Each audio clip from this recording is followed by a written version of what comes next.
Aquí Logan, oficial Carter, o como sea que se llame a esto ahora, grabando esto por si alguien lo encuentra, para que se sepa. Antes de contar lo que pasó hoy, una pregunta para quien sea que esté viendo. Para ti, en tu vida la de antes, ¿cuál era la única regla que pensabas que jamás se rompería? La ley más básica de la realidad que dabas por sentada. Piénsalo bien, porque hoy aprendí que todas, absolutamente todas, pueden hacerse pedazos en un segundo. El olor, cobre y bilis. Eso es lo que recuerdo. El sonido era peor. Un gorgoteo húmedo y ahogado saliendo de su garganta destrozada mientras se levantaba del suelo. Sus ojos, lechosos y sin vida, fijos en mí. Ya le había disparado. 2 veces en el pecho. Cayó. Estaba muerto. Pero ahora no lo estaba. La mujer, Lena, gritaba en algún lugar detrás de mí. Un sonido agudo y roto que apenas lograba atravesar el zumbido en mis oídos. Mi Sig Sauer se sentía como un trozo de hielo en mi mano sudorosa. Él se abalanzó con los dedos convertidos en garras. Debes estarte preguntando cómo terminé aquí, tratando de matar por segunda vez a un hombre que ya estaba muerto en su propia sala de estar. Bueno, para entenderlo, tengo que retroceder.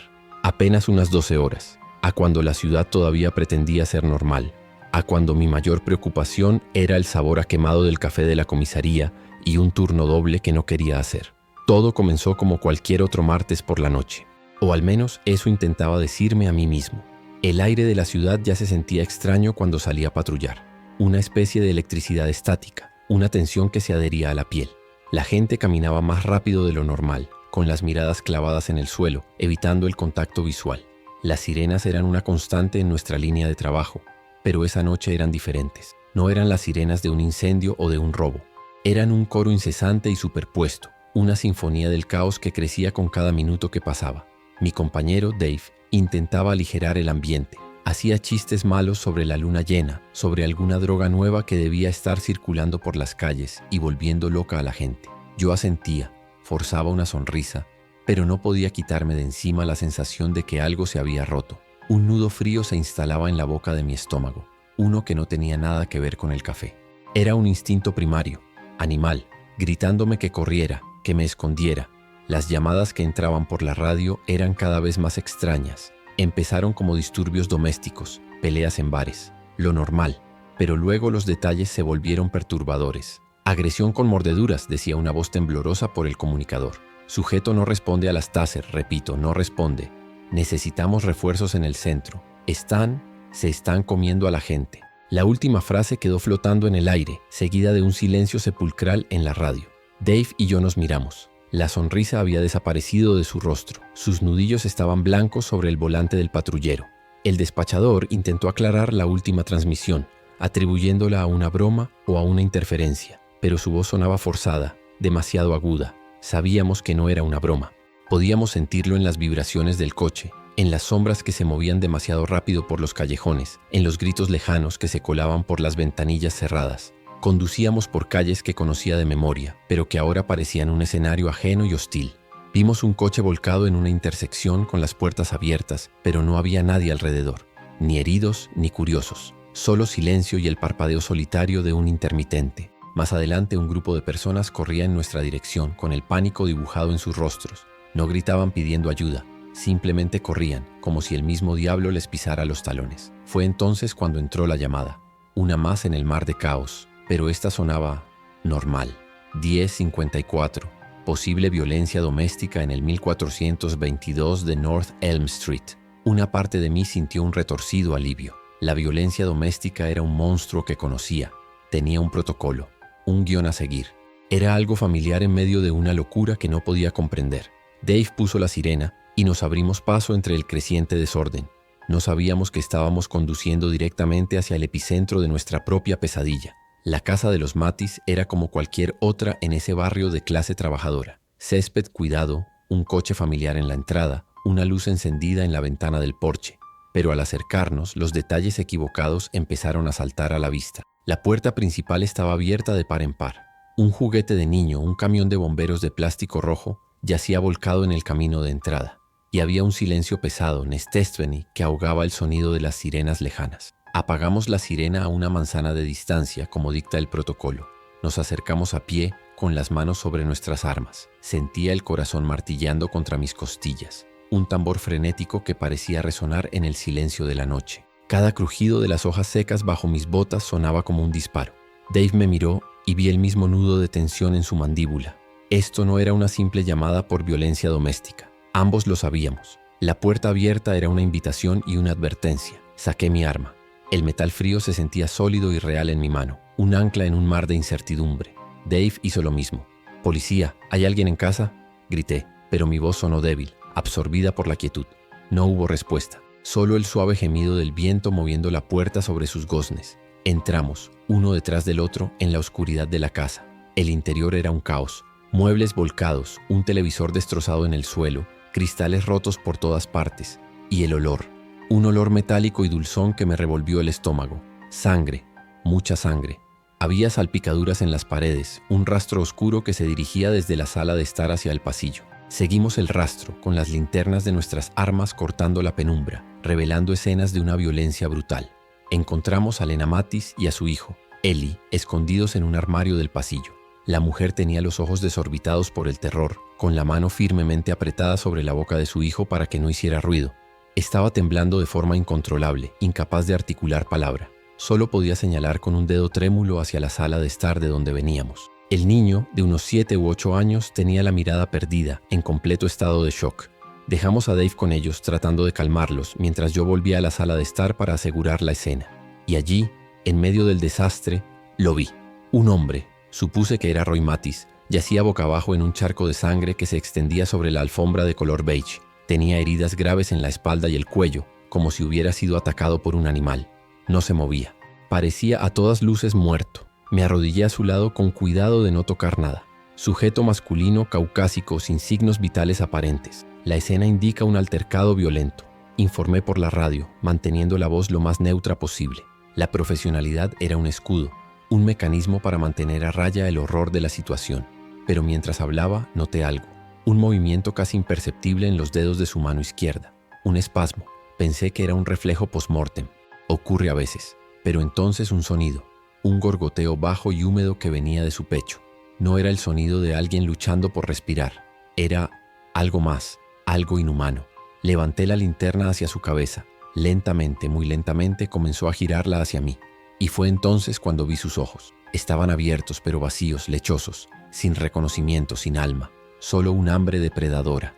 Todo sucedió en una fracción de segundo. Se impulsó desde el suelo con una fuerza que no debería ser posible para un hombre tan malherido. No gritó, solo emitió ese espantoso sonido gorgoteante mientras se lanzaba hacia mí. El instinto tomó el control. Disparé. 2 veces al centro de la masa, como nos habían entrenado. El impacto de las balas de 9 mm lo hizo retroceder y cayó pesadamente sobre la alfombra, esta vez boca arriba. El silencio que siguió fue más aterrador que el ataque. El zumbido en mis oídos era ensordecedor.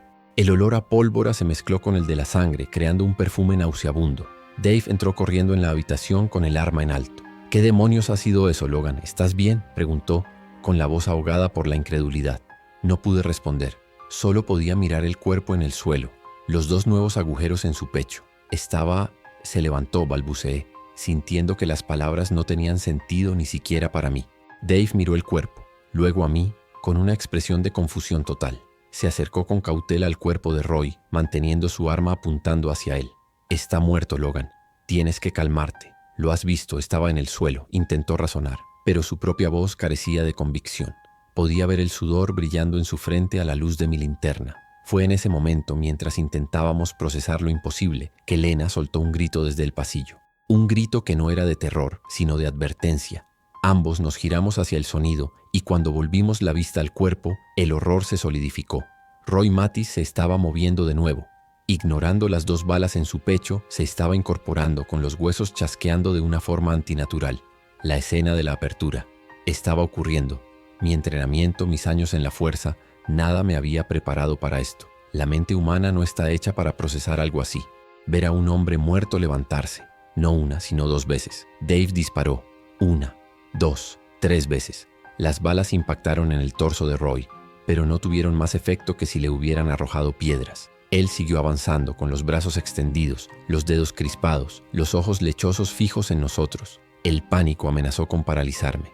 Un frío glacial me recorrió la espalda y el aire pareció solidificarse en mis pulmones. Un recuerdo fugaz, un fragmento de una de las extrañas llamadas de la radio vino a mi mente. Traumatismo craneal masivo es la única forma. No era una orden, era una súplica desesperada de otro oficial en algún otro punto de la ciudad. Sin pensarlo, levanté mi arma. Mis manos temblaban de forma incontrolable. Apunté a su cabeza. El mundo se redujo a ese único punto, a ese rostro que ya no era humano. El rostro de Roy Mattis, el vecino, el padre, ahora era solo una máscara de violencia sin sentido. Apreté el gatillo. El sonido fue ensordecedor en la pequeña sala de estar. El retroceso del arma sacudió mi brazo. La cabeza de Roy estalló en una nube roja y gris, y finalmente cayó al suelo y no se movió más. El silencio que vino después fue absoluto y pesado. Estaba jadeando, tratando de llenar mis pulmones. Dave estaba a mi lado, con la mirada fija en el cuerpo, su rostro pálido como el de un fantasma. El olor a sangre y a muerte era abrumador. Se me pegaba a la garganta. Lena sollozaba histéricamente en el pasillo, un sonido que me taladraba el cerebro. Había cruzado una línea. Todos lo habíamos hecho. El mundo ya no era el mismo. Me acerqué al cuerpo con el arma todavía en alto, mi corazón latiendo con la fuerza de un martillo neumático. Cada fibra de mi ser gritaba que era imposible. Una alucinación, pero el cuerpo destrozado en el suelo era terriblemente real. La sangre, los trozos de hueso y tejido cerebral esparcidos por la alfombra. Esto no era un hombre, era una cosa, y no sabía cuántas más de esas cosas había ahí fuera. Sacamos a Lena y a Ellie de la casa, cubriendo los ojos del niño para que no viera la carnicería de la sala. La mujer no paraba de repetir un nombre en voz baja. Roy, Roy, Roy. No sé si era una súplica, un lamento o una advertencia. La calle ya no estaba vacía. A lo lejos, podíamos ver figuras moviéndose en la oscuridad, con la misma marcha espasmódica y antinatural que Roy. Los gritos ya no eran lejanos, estaban por todas partes. Metimos a Lena y a Ellie en la parte de atrás del patrullero. La mujer se acurrucó alrededor de su hijo, tratando de protegerlo de un mundo que se había vuelto incomprensible. Dave se sentó en el asiento del conductor. Sus manos temblaban tanto que apenas podía meter la llave en el contacto. «Logan, ¿qué está pasando? ¿Qué son esas cosas?», preguntó. Su voz era apenas un susurro. No tenía una respuesta, solo tenía un cargador casi vacío y el sabor del miedo en la boca. La radio del coche cobró vida, pero no era la voz calmada del despachador. Era un mosaico de gritos, de disparos, de súplicas de ayuda. Están por todas partes, no podemos contenerlos. Apuntada a la cabeza, solo a la cabeza. Nos están masacrando, que Dios nos ayude. La disciplina se había roto, la cadena de mando se había desintegrado. Solo quedaba el pánico en estado puro, transmitido por las ondas de radio. Dave pisó el acelerador y el patrullero salió chirriando de la acera.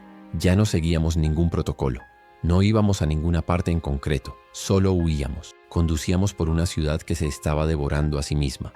Una ciudad donde los muertos se negaban a permanecer muertos. Y en la parte de atrás del coche, el suave sollozo de una mujer que acababa de ver a su marido morir 2 veces era el único sonido que parecía real. Mientras nos alejábamos de North Elm Street, no podía dejar de ver la imagen de los ojos lechosos de Roy.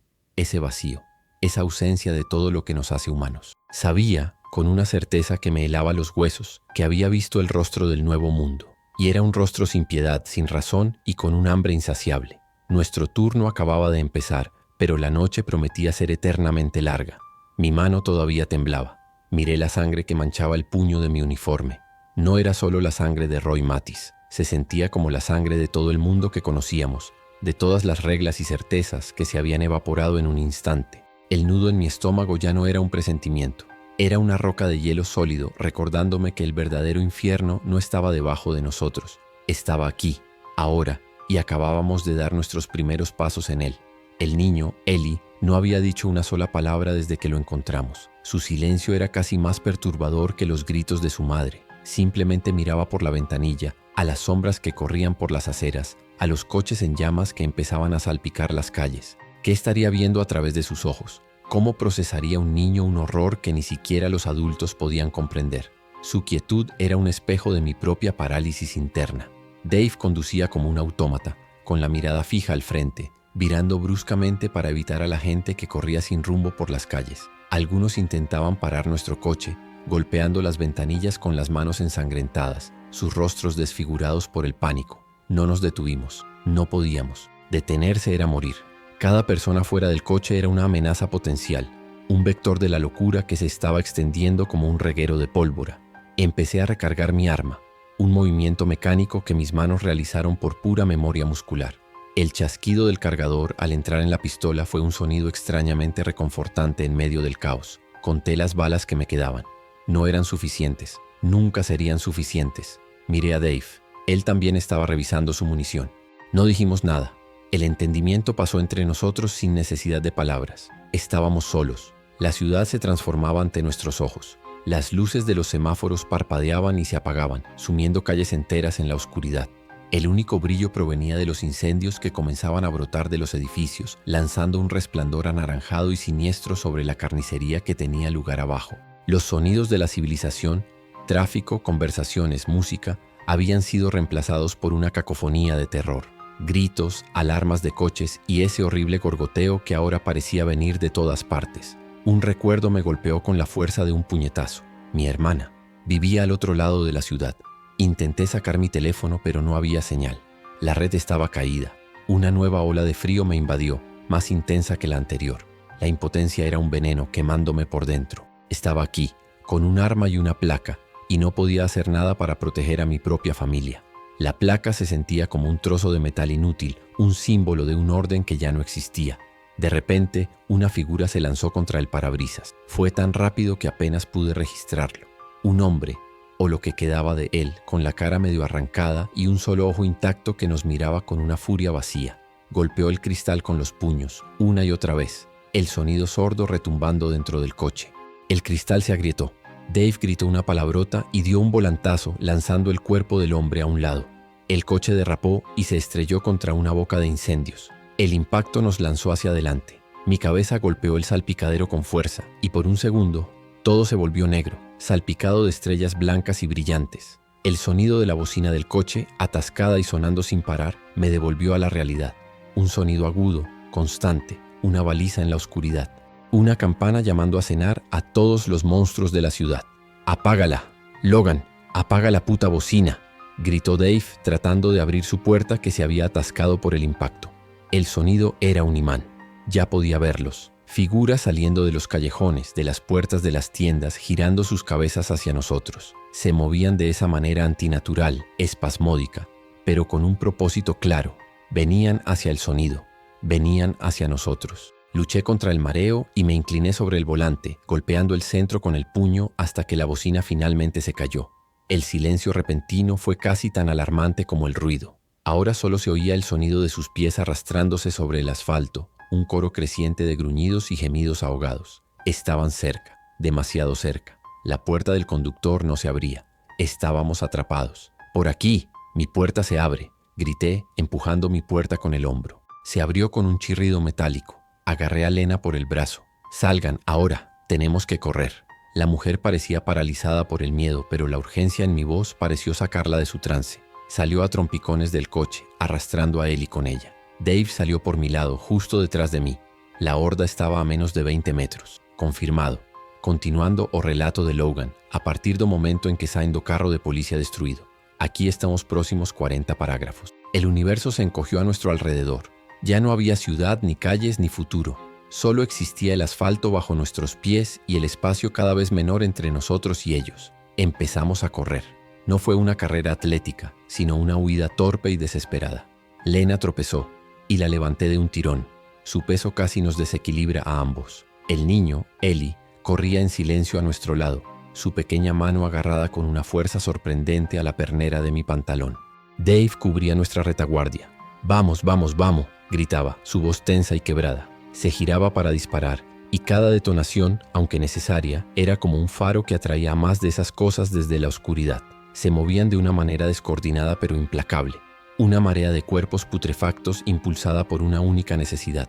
Podía olerlos. Un hedor a carne vieja y a tierra húmeda que se adhería a la parte posterior de mi garganta y me provocaba náuseas. Nos metimos en un callejón estrecho, esperando usarlos como embudo. Fue un error de cálculo. No pensaban, no usaban estrategias. Simplemente se agolpaban en la entrada, una masa de cuerpos que se aplastaban unos a otros para alcanzarnos. Dave se quedó en la entrada del callejón para darnos unos segundos. «¡Corran! ¡No paren!», fue lo último que le oí gritar con claridad. Me giré un instante, solo uno, y lo vi. Lo vi tropezar con un contenedor de basura volcado. Cayó de espaldas. Antes de que pudiera levantarse, 3 de ellos estaban sobre él. No hubo una lucha prolongada. Fue rápido, brutal y obscenamente ruidoso. Escuché el sonido de la tela de su uniforme rasgándose, seguido de un grito ahogado que fue abruptamente cortado. Vi un destello de rojo oscuro y aparté la vista, arrastrando a Lena y a Ellie conmigo, más adentro del callejón. Mis piernas querían detenerse, volver, hacer algo. Pero mi cerebro, la parte primitiva que solo quería sobrevivir, me obligó a seguir adelante. El nombre de Dave se formó en mis labios, pero no salió ningún sonido. Se quedó atascado en mi garganta un nudo de culpa y horror que me ahogaba. Cada paso que daba alejándome de él se sentía como una traición. Pero el agarre de la mano de Ellie en mi pantalón era un recordatorio constante de por qué no podía parar. Salimos por el otro extremo del callejón a una calle principal que estaba aún más sumida en el caos. Coches abandonados, algunos en llamas, bloqueaban el camino. El aire era espeso por el humo, que picaba en los ojos y hacía que cada respiración fuera un esfuerzo doloroso. Ya no éramos policías tratando de controlar una situación. Éramos presas, y la ciudad entera era el coto de caza. La placa en mi pecho se sentía absurdamente pesada. Aprendimos rápido. El sonido era el principal atrayente, pero el olor a sangre fresca los volvía frenéticos. Me di cuenta de esto cuando uno de ellos, que hasta entonces deambulaba sin rumbo, giró la cabeza de repente y nos miró fijamente. Su nariz se crispaba de una manera extraña, casi canina. Entonces vi el corte en mi antebrazo, un recuerdo del accidente que goteaba sangre sobre el pavimento. La criatura emitió un nuevo sonido, un silbido bajo y ansioso, y empezó a caminar hacia nosotros. Rápidamente arranqué un trozo de mi camisa y me vendé el brazo con fuerza, tratando de contener el olor. Funcionó. La criatura pareció perder el interés, volviendo a su deambular sin propósito. Fue una lección aterradora. Estábamos marcados por nuestro propio olor, por la misma sangre que nos mantenía vivos. Nos movimos a partir de entonces pegados a las sombras, tratando de que el viento soplara a nuestro favor, un concepto que me habría parecido ridículo unas horas antes. El silencio de Ellie era una bendición y una maldición. Un niño llorando o gritando nos habría condenado hace mucho tiempo, pero su mutismo era antinatural. No mostraba miedo, ni tristeza, ni nada. Sus ojos simplemente registraban los horrores que nos rodeaban con una calma vacía que me helaba la sangre. A veces me preguntaba si el niño que sacamos de esa casa seguía ahí dentro o si se había ido, dejando solo un caparazón vacío. Lena, por otro lado, estaba al borde del colapso. Sollozaba en silencio, con lágrimas corriendo por su rostro sucio de hollín. Cada vez que uno de ellos aparecía a la vista, se le escapaba un gemido ahogado y tenía que ponerle la mano en la boca para que no gritara. La sostenía por el brazo sintiendo los temblores que recorrían su cuerpo. Era como guiar a un fantasma a través de las ruinas de su propia vida. Nos refugiamos en una tienda de electrónica con la puerta de cristal destrozada. El interior estaba saqueado y oscuro. Nos agazapamos detrás de un mostrador, escuchando el sonido de los pies arrastrándose fuera. Mi respiración era ruidosa en el silencio y tuve que controlarla para no delatarnos. El aire olía a plástico quemado y a la decepción de un mundo consumista que ya no importaba. Todas aquellas pantallas vacías parecían lápidas. Pasamos lo que pareció una eternidad allí dentro, acurrucados en la oscuridad. El tiempo había perdido todo su significado. Solo existían dos estados, el peligro inminente y la tregua temporal. En esos momentos de calma, la mente empezaba a funcionar, a reproducir las imágenes. El rostro vacío de Roy, el grito de Dave, el sonido de los huesos rompiéndose. Tuve que sacudir la cabeza con fuerza para alejar los fantasmas. Fue entonces cuando lo vimos. Al otro lado de la calle, aparcado junto a la acera, un vehículo de emergencias médicas. Una ambulancia. Las luces estaban apagadas, pero parecía intacta. Era más grande y más resistente que un coche patrulla. Era una oportunidad, una muy arriesgada. La calle entre nosotros y la ambulancia estaba abierta, con varias de esas cosas deambulando por ella. Sería como cruzar un campo de minas. Le expliqué el plan a Lena en susurros. Yo crearía una distracción y ella correría con Ellie hacia la ambulancia. Ella se negó al principio, sus ojos se llenaron de un nuevo terror. No puedo, no nos dejes, suplicó. Le agarré los hombros, la obligué a mirarme. No los voy a dejar, pero no podemos quedarnos aquí. Es nuestra única oportunidad. Vi una chispa de determinación en sus ojos. Asintió tragando saliva con dificultad. Encontré una pila de televisores de pantalla plana dañados. Eran pesados pero manejables. Mi plan era simple y estúpido. Arrojaría uno por la puerta de atrás de la tienda hacia el final de la calle, lejos de la ambulancia. El ruido atraería a los que estaban cerca, dándonos una ventana de unos segundos. Era todo lo que teníamos. Conté hasta 3 con los dedos, miré a Lena y luego levanté el televisor. El estruendo del televisor al estrellarse contra el asfalto fue mucho más fuerte de lo que esperaba. Un sonido agudo y violento de plástico y cristal rompiéndose que resonó por toda la calle. Funcionó. Todas las cabezas de los infectados se giraron al unísono hacia el ruido como una manada de lobos. Empezaron a moverse en esa dirección, ignorándonos por completo. Ahora, les hice a Lena. Corrimos. El sonido de nuestros pies sobre el asfalto parecía un trueno en mis oídos. Esperaba que en cualquier momento uno de ellos se diera la vuelta, que nos vieran, que el juego terminara. Pero no lo hicieron. Estaban completamente hipnotizados por el sonido. Llegamos a la ambulancia con el corazón en la garganta. La puerta del conductor estaba sin seguro. Tiré de ella y se abrió. El alivio fue tan intenso que casi me caigo. Lena y Eli se metieron en la parte de atrás mientras yo me deslizaba en el asiento del conductor. Las llaves. Recé a un Dios en el que no había pensado en años para que las llaves estuvieran puestas. Mis dedos buscaron frenéticamente en la columna de dirección. Y allí estaban. Un pequeño y hermoso trozo de metal que significaba la diferencia entre la vida y la muerte. Giré la llave. El motor tosió 2 veces, y luego rugió a la vida. El sonido del motor era ahora nuestra nueva sentencia de muerte. Los infectados, atraídos por el nuevo y más cercano ruido, se dieron la vuelta y comenzaron a moverse hacia nosotros. Pero esta vez teníamos motor. Teníamos acero a nuestro alrededor. Pisé el acelerador y la ambulancia se lanzó hacia adelante, justo cuando la primera de las criaturas llegaba a la puerta del conductor, sus dedos sucios arañando el metal. Fue entonces cuando oímos los golpes. No venían de fuera, venían de dentro. Del compartimento trasero de la ambulancia. Lena soltó un grito ahogado. Me giré y vi 2 rostros asomándose por la pequeña ventana que separaba la cabina de la zona de pacientes. 2 personas, 2 supervivientes. Estaban pálidos y aterrorizados pero vivos. Una mujer joven y un chico que no podía tener más de 20 años. Frené bruscamente en medio de la calle, ignorando el peligro que nos rodeaba. Abrí la pequeña ventana corredera. ¿Están bien? ¿No están heridos? ¿Mordidos?, pregunté. Mi voz sonaba áspera y autoritaria. La chica, que parecía ser una paramédica por su uniforme, negó con la cabeza. Estamos bien. Nos escondimos cuando todo empezó.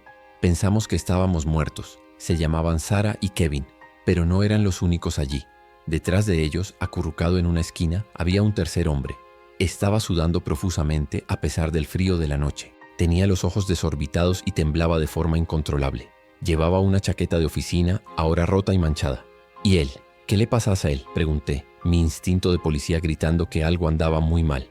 Sarah bajó la mirada. Se llama Mark. Lo atacaron cuando corríamos hacia aquí. Tiene un rasguño en el brazo. Muéstramelo, ordené. Kevin, el chico más joven, pareció dudar, pero Sarah le hizo un gesto. Levantaron con cuidado la manga de la chaqueta de Mark. No era un rasguño. Era una mordedura profunda, rodeada de una piel enrojecida e hinchada con vetas negras que se extendían hacia su hombro.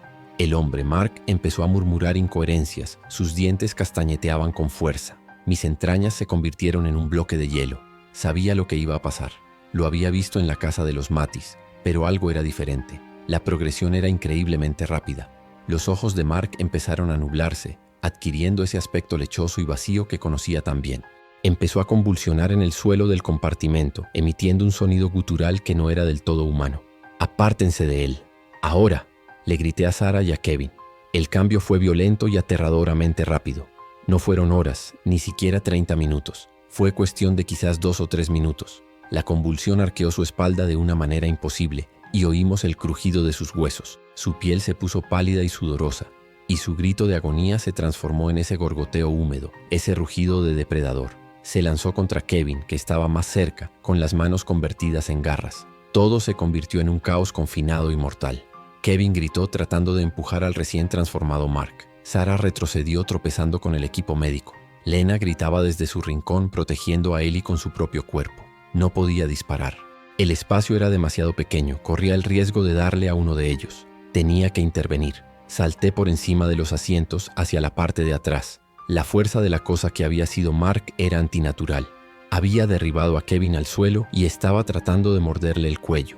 Agarré un desfibrilador pesado del soporte de la pared y lo golpeé con todas mis fuerzas en la cabeza. Hubo un crujido nauseabundo y la criatura se tambaleó hacia atrás, dándome el espacio que necesitaba. Kevin se arrastró hacia atrás, con el rostro cubierto de sangre, aunque no parecía ser la suya. No había tiempo para la sutileza. La criatura se recuperó y se volvió hacia mí, con un trozo de cráneo colgando y un ojo fuera de su órbita, pero seguía viniendo. Saqué mi arma, la pegué contra su frente y apreté el gatillo. El estruendo dentro del espacio metálico de la ambulancia fue ensordecedor. El cuerpo de Mark se desplomó, sin vida por segunda y última vez, en el suelo del vehículo. El silencio que siguió fue denso y pesado, lleno del olor a pólvora, sangre y miedo. Todos respirábamos de forma entrecortada, con los ojos fijos en el cuerpo. El terror en los rostros de Sarah y Kevin era absoluto. Acababan de presenciar de primera mano la rapidez y la brutalidad de la infección. Ya no era una amenaza abstracta ahí fuera. Estaba aquí, con nosotros, en nuestra sangre. La revelación nos golpeó a todos como una bofetada. La infección se estaba acelerando. Se estaba volviendo más virulenta. Una mordedura ya no era una sentencia de muerte a largo plazo. Era un interruptor. Apagaba a la persona y encendía a la bestia en cuestión de minutos. Ya no había esperanza de cuarentenas, de antídotos. Solo había supervivencia, segundo a segundo. Los golpes en el exterior de la ambulancia nos sacaron de nuestro estupor. El disparo había atraído a todos los infectados de las inmediaciones. Ahora estábamos rodeados. Podíamos oír sus gruñidos, sentir el vehículo mecerse bajo el peso de sus cuerpos al presionar contra él. Estaban golpeando las ventanas, que empezaban a agrietarse. Estábamos en una lata de sardinas de metal y los depredadores estaban intentando abrirla. «Agárrense», grité, volviendo a saltar al asiento del conductor. Pisé el acelerador. La ambulancia se lanzó hacia adelante, chocando contra los cuerpos que bloqueaban nuestro camino. Hubo una serie de golpes sordos y repugnantes a medida que atropellábamos a las criaturas. No me permití pensar en lo que estaba haciendo. Eran obstáculos, eran el enemigo. Teníamos que salir de allí. Conseguimos abrirnos paso dejando atrás a la horda. Conducía sin rumbo por calles irreconocibles llenas de escombros y fuego. Dentro de la ambulancia nadie hablaba. El shock era demasiado profundo. Acabábamos de darle la bienvenida a nuevos supervivientes y habíamos perdido a uno de ellos de la forma más horrible posible. Todo en el lapso de 10 minutos. La sensación de victoria por haber escapado se evaporó, reemplazada por una profunda y amarga desesperación. Sarah, la paramédica, finalmente rompió el silencio. Su voz temblaba. Escuché algo en la radio de emergencias antes de que se cortara. Hablaban de un punto de evacuación militar, en la estación central. Decían que era la última oportunidad de salir de la ciudad. Sus palabras flotaron en el aire, una mezcla de esperanza y locura. La estación central estaba en el corazón de la ciudad, probablemente el lugar más infestado de todos. Pero era la única opción que teníamos. Seguir conduciendo sin rumbo solo retrasaría lo inevitable. Necesitábamos un destino, un objetivo, por muy suicida que pareciera. Miré a los demás a través del espejo retrovisor. Vi el miedo en sus ojos, pero también una pequeña chispa de algo más, una súplica. Me estaban pidiendo que tomara una decisión, que los guiara. El peso de sus vidas cayó sobre mis hombros junto con las que ya llevaba. De acuerdo, dije. Mi propia voz sonaba más segura de lo que me sentía. A la estación central. Nos abriremos paso. Puse el mapa de la ciudad en mi cabeza, trazando la ruta más directa, aunque sabía que directa ya no significaba nada. Cada manzana sería una batalla, cada cruce una emboscada potencial. Pero por primera vez desde que todo empezó, teníamos un destino.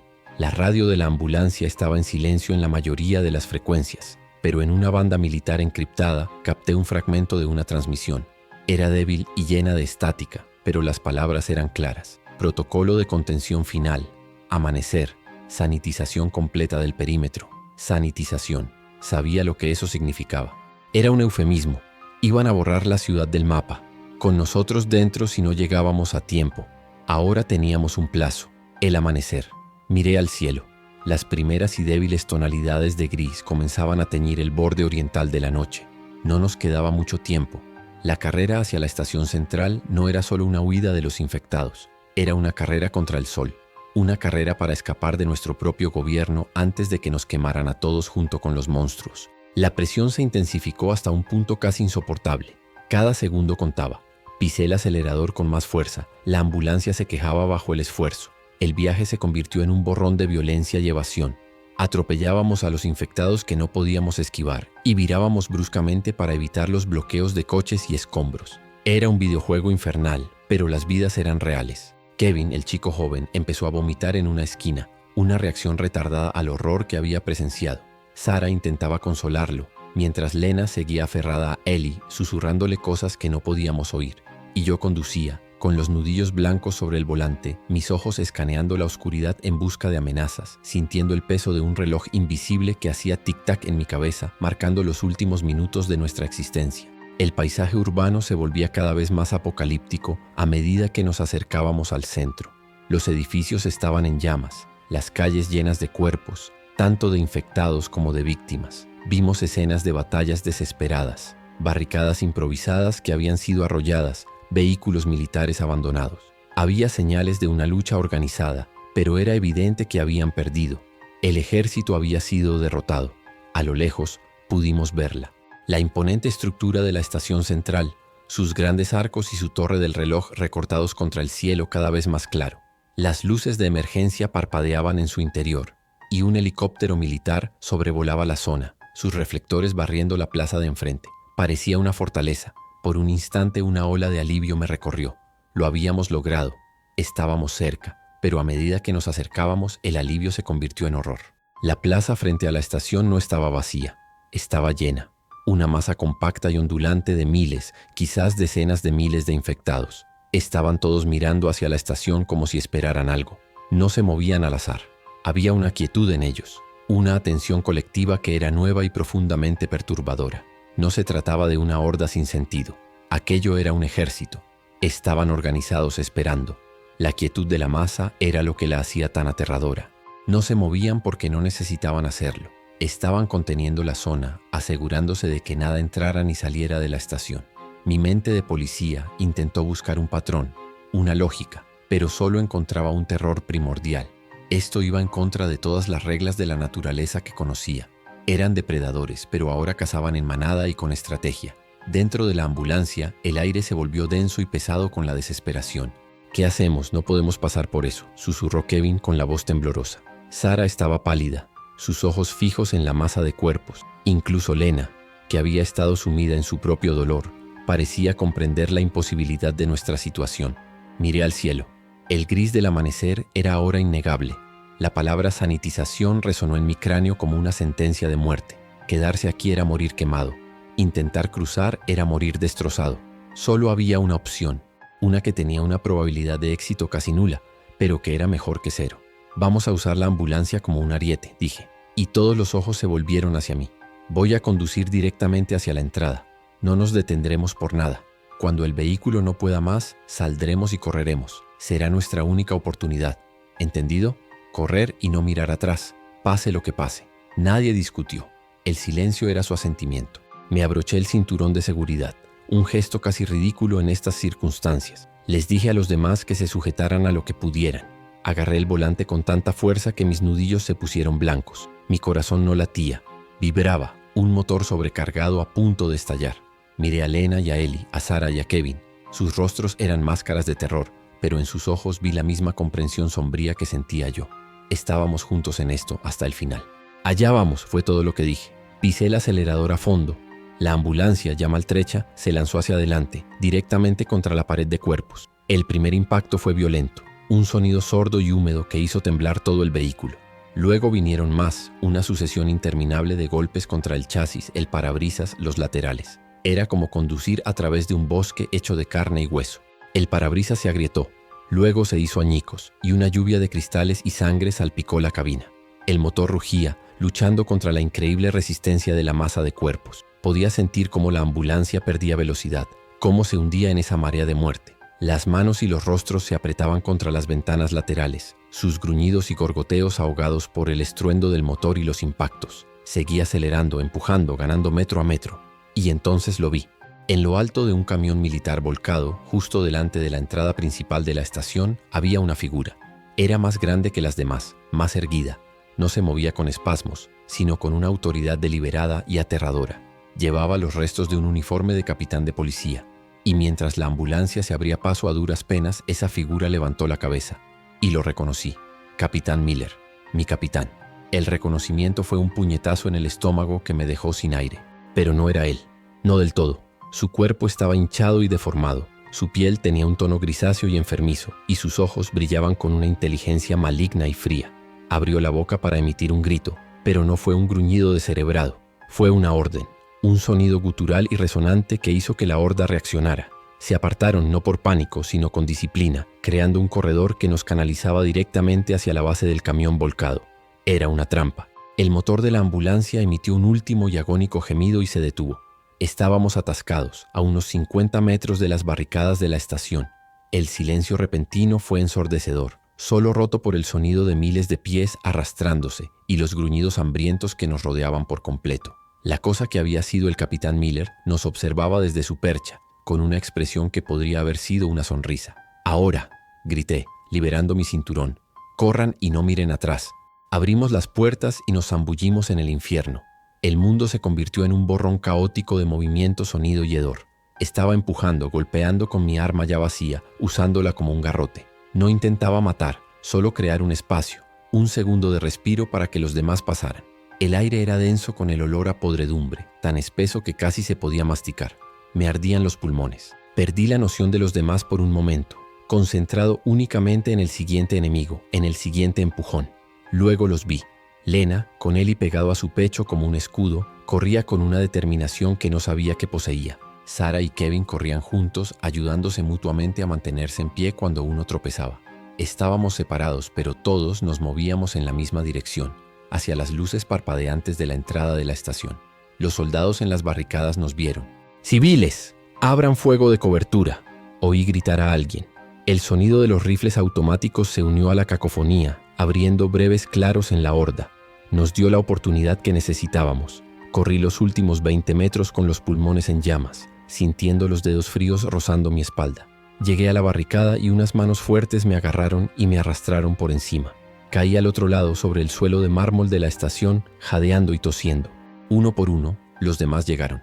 Kevin y Sarah cayeron a mi lado, seguidos de cerca por Lena y Ellie. Lo habíamos logrado. Estábamos dentro. Pero la sensación de seguridad duró apenas un segundo. El interior de la estación era un manicomio. Civiles aterrorizados, soldados heridos, el olor a antiséptico y a sangre fresca mezclado con el hedor de la muerte que se filtraba desde fuera. La estación no era una fortaleza, era una tumba a punto de ser sellada. Las barricadas en las entradas principales gemían y se doblaban bajo la presión coordinada de la horda. La criatura que era Miller estaba dirigiendo el asalto, explotando los puntos débiles, haciendo que sus fuerzas se concentraran en un punto hasta que se rompía. Se oían explosiones y gritos desde otras partes de la estación. Estábamos perdiendo. Un oficial con el rostro cubierto de sangre y mugre pasó corriendo a nuestro lado. «Están rompiendo el perímetro oeste. El último tren sale ahora. Andén 4. Es la única salida. Muévanse, muévanse», gritó a todo el que pudiera oírle. Nos pusimos en pie, nuestros cuerpos doloridos y agotados protestando con cada movimiento, y nos unimos a la estampida de supervivientes desesperados que corrían hacia los andenes. El gran vestíbulo de la estación era una escena sacada de una pintura del infierno. Los candelabros de cristal que antes le daban un aire de grandeza ahora colgaban torcidos, arrojando una luz fantasmal sobre la carnicería. Corrimos sobre un suelo resbaladizo de sangre y casquillos de bala, esquivando cuerpos y a los heridos que suplicaban ayuda que no podíamos dar. Cada súplica era una puñalada en mi conciencia. Vimos el tren al final del andén 4, un tren de evacuación militar, de metal oscuro y sin ventanas. Sus puertas neumáticas estaban empezando a cerrarse con un siseo ominoso. «No vamos a llegar», gritó Sarah. El pánico me dio una última descarga de adrenalina. Agarré a Lena y a Eli y los empujé con todas mis fuerzas hacia adelante, hacia el vagón más cercano. «Entren», rugí. Kevin y Sarah se deslizaron justo detrás de ellos. La brecha en la puerta era cada vez más pequeña. Salté, sintiendo el metal frío de la puerta rozando mi espalda. Aterricé en el interior del vagón en un montón desordenado, justo cuando las puertas se cerraban y sellaban con un golpe metálico definitivo. Estábamos dentro. Estábamos a salvo, al menos por el momento. Me puse de pie con el cuerpo temblando por el esfuerzo y miré por la pequeña y gruesa ventana de plexiglás de la puerta. La escena que vi se grabó a fuego en mi memoria. La horda irrumpió en el andén, una ola imparable de muerte. Y a la cabeza de todos ellos, caminando con una calma aterradora, estaba mi antiguo capitán. Nuestros ojos se encontraron a través del cristal. No había reconocimiento en los suyos, solo una fría e inteligente malevolencia. Luego, se dio la vuelta y se unió a la matanza. El tren se sacudió violentamente y empezó a moverse, lentamente al principio y luego ganando velocidad. Se alejó del andén dejando atrás los gritos, la masacre y la estación condenada.